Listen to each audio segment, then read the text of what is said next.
While many of history's top tank aces, such as Otto Carius, Michael Wittmann, and even Sidney Radley Walters, have garnered a wide range of public interest and military rapport, the story of the greatest tank ace in history, Kurt Knispel, has largely fallen by the wayside. In today's episode from Topics of History, we will examine this elite tank ace and how his disdain for Nazi ideology doomed him to comparative obscurity, while his skill and cunning on the battlefield propelled him to an incredible 168 kills. Kurt Knispel was born on September 20th, 1920 in Salisfeld in the Sudetenland in the modern-day Czech Republic. Germany occupied the Sudetenland on October 1st, 1938, much to the liking of Knispel's family, who were pro-German. The young Knispel worked as an automotive apprentice in factories, gaining an appreciation for mechanical equipment before joining Heer forces in 1940 in the form of Panzerersatzabteilung 15.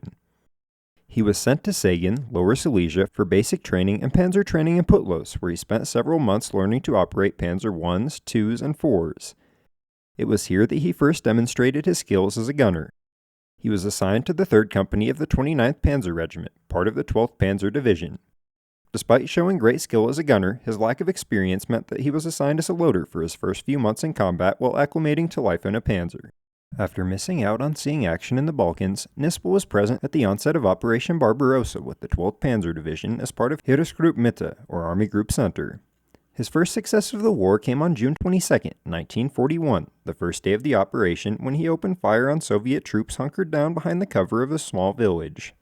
The Wehrmacht initially afforded an expedient advance as Operation Barbarossa saw German forces occupy vast swaths of Soviet land.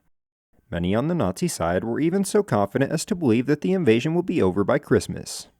Knispel's unit crossed the river Dvina on June 26 after finding themselves on the outskirts of Minsk, where they took several hits.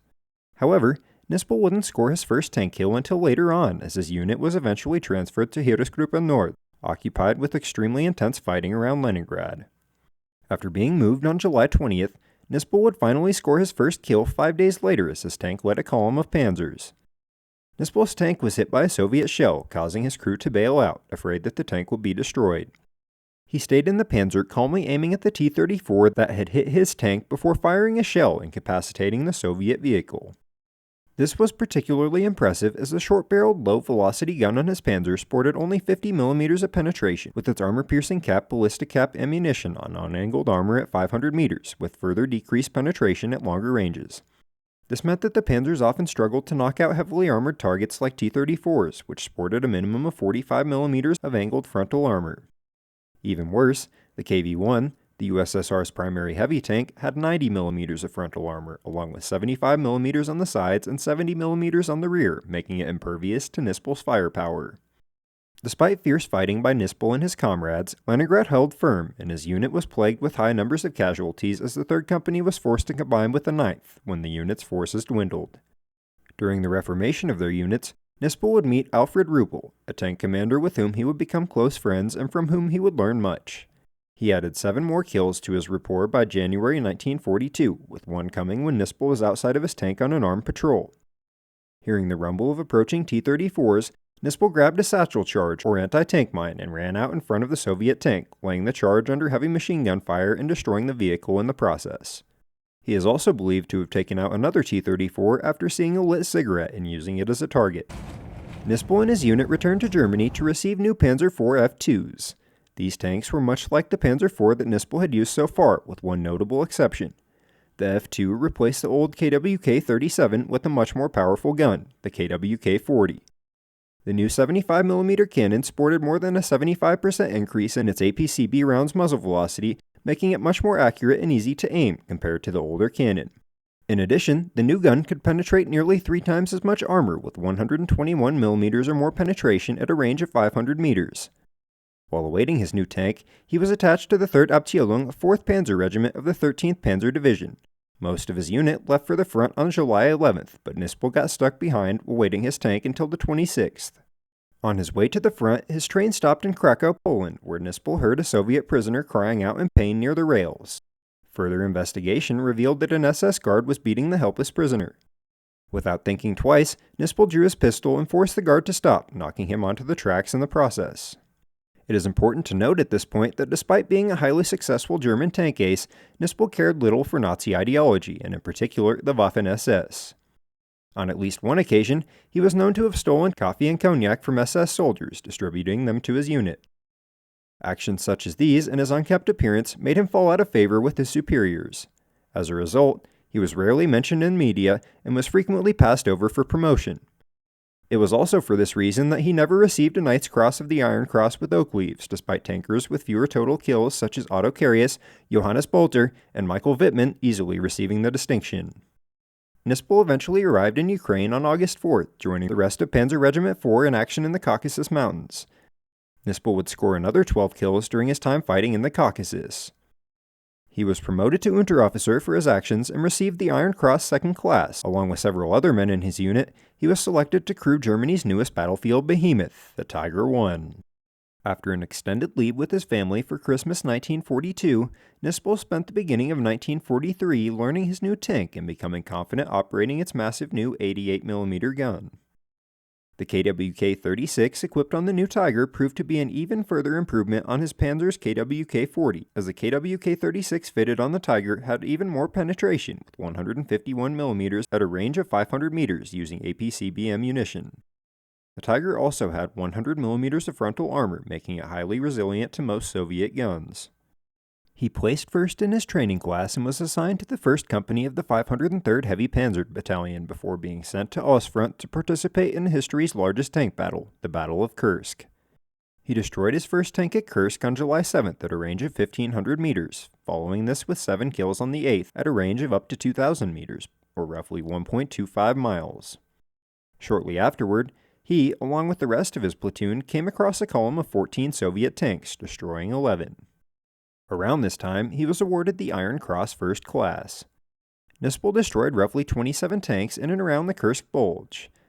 After being called upon to defend the SS Cavalry Brigade from a Soviet armored attack, he destroyed a T-34 at a range of 3,000 meters, or 1.84 miles, giving him one of the longest-range tank-on-tank kills of the war. He further assisted German troops until the end of September, by which point he had knocked out another 8 tanks. During this time, he had refused orders to fire on a T-34 with multiple civilians on board trying to escape the German onslaught. This served to further the ire of his commanders. In a later engagement, Knispel and his friend Alfred Rubel waited in ambush after hearing the rumble of Soviet tanks. He quickly dispatched 2 of the Soviets, eventually scoring 8 more kills before his engine overheated. By the end of September, Knispel had destroyed roughly 80 Allied tanks. By December 1st, German lines had broken, with the Soviets crossing the Dnieper River in force. In January of 1944, the 34 remaining Tigers of the 503rd Heavy Panzer Battalion were integrated into Kampfgruppe Baka and tasked with liberating Nazi forces trapped in the Cherkassy pocket. During the fighting to relieve the endangered forces, Knispel and the 34 other tanks of his unit racked up an incredible 267 enemy tank kills. The majority of German forces were able to escape, losing about 40,000 wounded, killed, and captured. The 5th SS Panzer Division and the 5 other embattled units had to leave nearly all of their equipment behind. By April, Knispel was credited with 101 kills, earning him the Tank Assault Badge in gold. Around this time, he and the rest of his unit were sent back to Germany to train and re-equip with the newest armored Wunderwaffe, the Tiger II. Coming in at an insane 75.5 short tons, 16 tons heavier than the Tiger, and with a sloped hull made of armor plates of up to 150mm thick and 180mm on the turret, the Tiger II was truly a leviathan of the battlefield. For this reason, the 503rd Heavy Panzer Battalion was expected to dominate the combat zone when they entered the engagement near Normandy. However, the swampy nature of the French countryside meant that the Tiger II was confined to narrow roads, making it an easy target for Allied gun crews. In addition, the Tiger II's incredible weight meant that it couldn't cross many bridges. Due to these and various other shortcomings, his unit was almost entirely annihilated, and Knispel only managed 2 kills before his own tank was taken out of action. By the end of August, Knispel and the surviving members of his unit had returned to Germany. They were once again re-equipped with new Tiger IIs. They were redeployed towards Hungary by October 8th. Its heavy weight and poor mobility limited the tank once again. In many cases, Tiger IIs were too slow to keep up with the retreating German army. Additionally, the Tiger II was World War II's most fuel-hungry production tank, consuming 5 gallons of fuel per mile instead of 2.75 for the Tiger I and only a half gallon per mile for the T-34, further burdening stretched German supply lines. Soviet tanks were always available in more significant numbers than their German counterparts. Still, By this point in the war, discrepancies between the numerical strength had grown absurdly lopsided. In 1940, Knispel's first year with the Wehrmacht, the Soviet Union produced 1,800 T-34s. In 1941, it produced 2,800. However, after the German war machine ground to a halt and Soviet factories were re-established from their long move eastward, Soviet military production truly reached an unprecedented level. Between 1942 and 1944, the Soviet Union produced more than 30,000 T-34s, with even more coming into service in 1945. Add to this 5,200 KV series heavy tanks and tens of thousands of other tanks, and the meager numbers of 1,347 Tiger 1s and 492 Tiger 2s seem absolutely minuscule. This is exacerbated when considering that this number was split between the Eastern, Western, African, and Italian fronts, with the Eastern front alone stretching more than 1,000 miles. In addition, the new Soviet IS-2 tank was becoming more prevalent on the battlefield. This monstrosity of Soviet steel came with a 122mm gun, capable of penetrating 155mm of armor, and was more than capable of taking out a King Tiger. Rubel was wounded shortly after arriving back in the east as the unit came under heavy fire. He would go on to survive the war. When later asked about the character of his friend, Rubel stated that he refused to abandon anyone on the battlefield, often putting his own life and tank at risk to save his fellow soldiers. Knispel continued to engage Soviet tanks, soon pushing his kill count up to 126. For this achievement, he was awarded the German Cross in Gold. Around this time, he was also recommended for the Knight's Cross of the Iron Cross by his commander, Hauptmann Dr. Knispel. However, he was turned down for his non-Nazi leanings, one of 4 times this would happen during the war. The situation continued to worsen for the 503rd as they were pushed back toward Germany. By the time they had moved north of Vienna in April, only 8 tanks of his unit remained. Knispel destroyed 3 T-34s and an IS-2 on April 19th, following this 2 days later by destroying 7 Soviet tanks.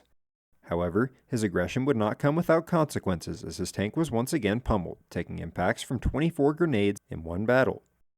He was soon promoted to Feldwebel and repositioned to Valsades. From here, he would engage Russian tanks in the area of Robich, securing his 168th kill in the process. Despite fighting valiantly, Knispel and his unit were soon outnumbered and surrounded. During the intense fighting, his tank was hit and knocked out by Soviet guns.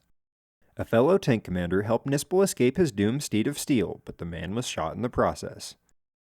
Knispel took over the tank of the now-dead commander, attempting to stay engaged with the Russian forces. This second tank, however, was soon also hit. Knispel was severely wounded in the head from shrapnel from the tank's destruction. He was carried to a nearby German field hospital. Despite the best efforts of German doctors, Knispel died on April 28, 1945, 10 days before the end of the war in Europe. Knispel's total kill tally came out to 168, which made him the top-scoring tank ace of all time. Despite already being a lofty number, this victory total is widely thought to have been much higher, considering Knispel only counted tanks that he could confirm as being completely knocked out. This was a difficult feat for Knispel, as he most likely could not approach many destroyed enemy tanks while retreating. In addition, Knispel was known to weaken enemy tanks by blowing off their tracks or damaging other vehicle components before allowing inexperienced crewmen to finish them off. He liked to use it as a chance to build confidence and train his crew. If unconfirmed kills are included, his total tally would increase to 195. This number also only counts the number of tanks destroyed by Knispel, who likely destroyed hundreds of other targets of value. He was largely forgotten about in the years following World War II as Germany distanced itself from its prior Nazi ideology, particularly in the Soviet-controlled East where Knispel had died. However, talk about Knispel was reignited in 2013 when Czech archaeologists discovered his body amongst a forgotten pile of bones from 16 other German soldiers on the grounds of a church in Robich, Czech Republic. His body was exhumed and he was finally laid to rest at the military cemetery in Brno.